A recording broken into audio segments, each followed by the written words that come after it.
everybody, welcome to another recap of Project Runway All-Stars. They got right to the task this week. It was to create a flamboyant cocktail dress for none other than Miss Piggy.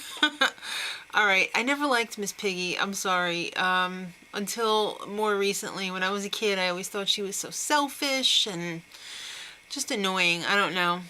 Something about her voice, and then when I realized it was a guy doing her voice, it pretty much explained it all. But the Miss Piggy of today is very different from the Miss Piggy that I remember growing up. It seems like she's had some lipo between then and now. Well, the designers have $150 in one day, and they head off to Mood right away after they sketch for 30 minutes. There was some interesting fabric choices. A lot of people chose pink. Some people chose black. Yeah, there was fights at the accessory wall over the pink gloves. Kara and Mondo were getting into it. I never understood. Sometimes it just seems to go so smoothly with all the accessories. I think that they should pretty much have unlimited of each accessory. Like if there's pink gloves, there shouldn't just be one pair. Like maybe everybody should have the opportunity to have that. Because I don't know how these designers think, whether they see the accessories and then they design something that they think will go with that, or the other way around. I'm not quite sure. Maybe it's different every time. I don't know. But I do want to know, April, why is your hair gray? It has been bugging me since the first episode. Did she just overtone it after she bleached it? Or is like she leaving in her violet shampoo too long? I don't know, but it's really bothering me because she's like 23, 24 years old tops, and she's got gray hair. It's really weird. All right, Joanna comes up to critique, and first stop, Jordana. It kind of looks like a nightgown, and I'm gonna have to agree because it's not finished, but it looks very nightgowny at this point. Very old lady house dress. Mila is doing 60s again. She always does the 60s color block stuff. I thought she was getting away from that. Austin, hello, elegant as always. And Mondo is going for funky. Are you surprised? Kara, I never know how to say her name. I think it's Kara. And Kenley are besties.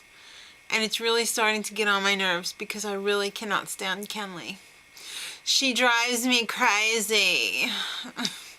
Alright, so Kara again gets into a little fight over the accessories, this time with Austin. I wish they just had unlimited access to the accessories. Take as much as you want. Alright, so the judges, Isaac's not there, so it's going to be Georgina Chapman, Eric Damon, who's the, I guess he's the wardrobe designer for Gossip Girl, and Miss Piggy, of course. So Austin, well, let's talk about the top three and the bottom three. Austin, he had a really beautifully tailored gray and pink dress that was really very, very nice, except for these two bows that were precariously placed on each hip.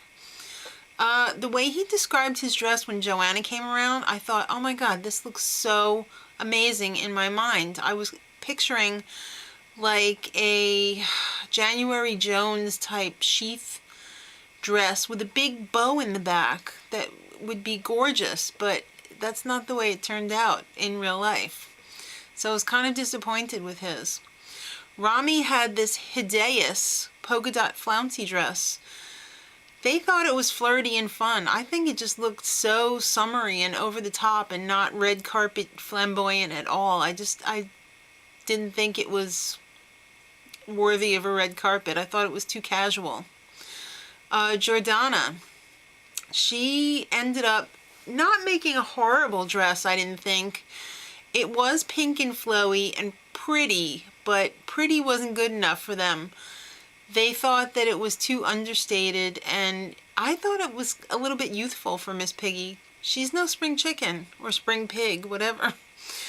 Michael's dress was amazing. It was hot and sophisticated, and I loved how fitted it was, and that giant bow in the front really made it something special. I really love that. Mila's dress, I hated it. It was so retro. It looked cheap. It was 60s. It wasn't flamboyant, and I don't think it was Miss Piggy at all in any era.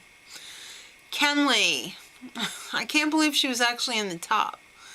She had this cheapy giraffe print that looked like it could have been someone's curtain in like a child's room or something. The top was ill-fitted. It was cut weird in the bodice, and the hat of tulle was like she had this leftover tulle and she just gathered it up and stuck it on the model's head. I just absolutely hated that so much. I thought it was childish. And it ends up that she was safe. She was the first one called as safe, which means the top spots, I guess, was like a tie between Rami and Michael, and they ended up picking Michael. And I have to agree that that's who I would have picked as the winner. So Rami is safe, Austin is safe, and it came down to Mila and Jordana. Now, I thought those were the correct bottom two. Now, Mila, they said, was not Miss Piggy. It did not represent who she was. I'm going to have to agree. Besides the fact that it looked poorly constructed and cheap, I'm kind of surprised that Mondo wasn't in the bottom, because I really did not like his at all. It kind of seemed like a shiny shower curtain, and I did not like the rickrack tailoring on the bottom of his dress. It looked cheap to me. Now, Jordana, they said hers was pretty, but it wasn't pushing the envelope enough. It was too safe. So, unfortunately, Jordana is out, and I really thought it should have been Mila, so I did not agree with the decision this week for who went home. But next week, it's going to be Diane von Furstenberg, and they only have 6 hours to do it. Oh my God, I'm biting off my fingers right now. Till next week, much love.